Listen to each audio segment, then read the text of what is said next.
Nigel Farage has had an expensive week seeking tax advice in a row over his Clacton home, apparently. I'm going to read into this more from Sky News, you guys. So the Reform UK leader has previously said that he had bought a house in his constituency, only for it to emerge that it was in fact purchased by his partner. So some of you may be aware of this story, but if you're not, but here's the gist of it. So Nigel Farage basically said that he had bought a home in Clacton, obviously, because that's where he's the MP of. It's his constituency, so obviously makes sense for him to have a home there so that he can be able to take care of and do the work that he needs for his constituencies. Although most people who have been going and visiting for a lot recently have been saying that Nigel Farage is not really anywhere around Clacton. They never see him around there. I wonder why. It's almost as if that it's almost like, guys, he's taking advantage of the people in the area. Yeah, it does feel like that, doesn't he? But when he was asked in an interview by Beth Friedberg of Sky News about it with regards to his taxes on it, he immediately said that it wasn't his home, that it was his wife. Oh, so your wife has a home in Clacton. Interesting. How did that happen? Well, it seems like he's switching things. So it sounds like to me, all this talk about Angela Rayner and her tax dodging, sounds like to me that Nigel Farage is a bit of a tax dodger. And for all you reform-loving Nigel Farage fanboys, do you think it's okay that Nigel Farage may not be paying his taxes properly? Answers on a postcard, please. So Nigel Farage has said that he paid a lot of money and wants to make sure that we have done everything right regarding the purchase of a home in his Clacton constituency. So the Reform UK leader told broadcasters he had a very expensive week seeking advice from tax experts as he faced questions over the Clacton property. The Clacton MP said he had consulted a KC to ensure that the right amount to council tax has been paid. I've done everything that I can to prove everything that I've done has been legal and correct, he says. Okay.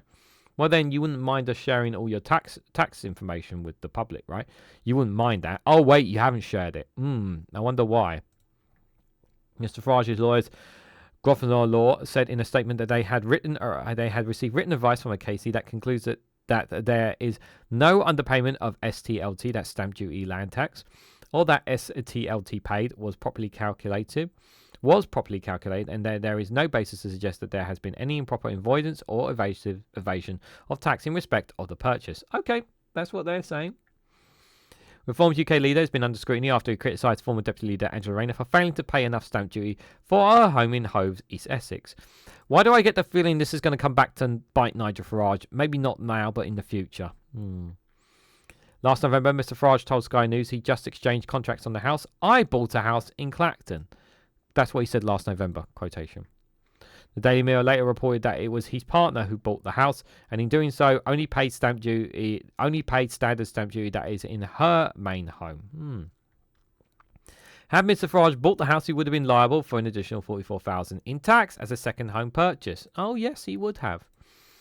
However, it would not be illegal for Mr. Farage to gift or transfer money to his partner to her to buy a property in her own name and pay the lower rate of stamp duty. No, it's not illegal to do that, but it's definitely very dodgy. Mr. Farage denies doing this, saying instead that his partner Lorraine Farage was able to purchase the property herself using family wealth. Pressed on whether any of his own money was used to buy the property, the Reform leader said, No. Listen, I can be clear about this. The money was legally hers. The estate agent and everyone knows that. Know your customer rule checks.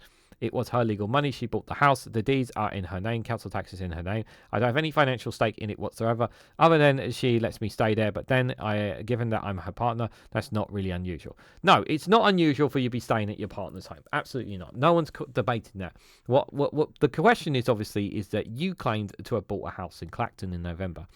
Now you're claiming that that's not the case. So I'm just... we're just asking questions, Nigel. We're just asking questions, and it's perfectly right to ask you questions. He added, I had given every answer that I wanted to give. I even had been this week to a council tax expert. I paid a lot of money to make sure that everything was done legal and right, and crucially, and that the right amount of council tax had been paid. Okay, sure. Asked why he sought legal advice if he had no part to play in buying the house, he said, because I was really concerned about what was being said by some elements of the press. Okay, you could have just come out and said, you've got. It's not like you've got your own news channel where you can come out and just make your position quite clear. Miss Rayner resigned as Deputy Prime Minister and Housing Secretary last week after admitting she did not want to pay enough tax on her second home. She also quit as Deputy Leader of the Labour Party at an elected post. Miss Rayner admitted to Sky News political editor Beth Rigby on the Electoral Forum podcast on Wednesday that she should have paid the higher rate of stamp duty at home that she bought in Hove, East Sussex, as it was her second property.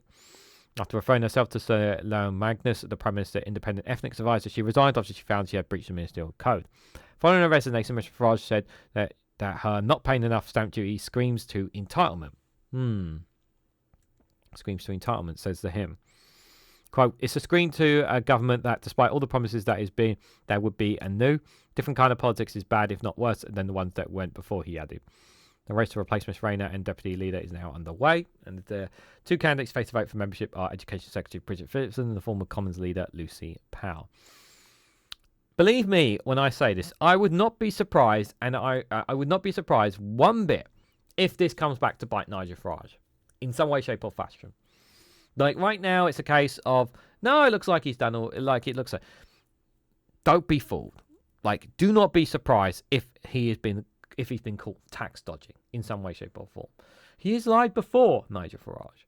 Remember, he said in November that he bought a house in Clacton. He literally said that.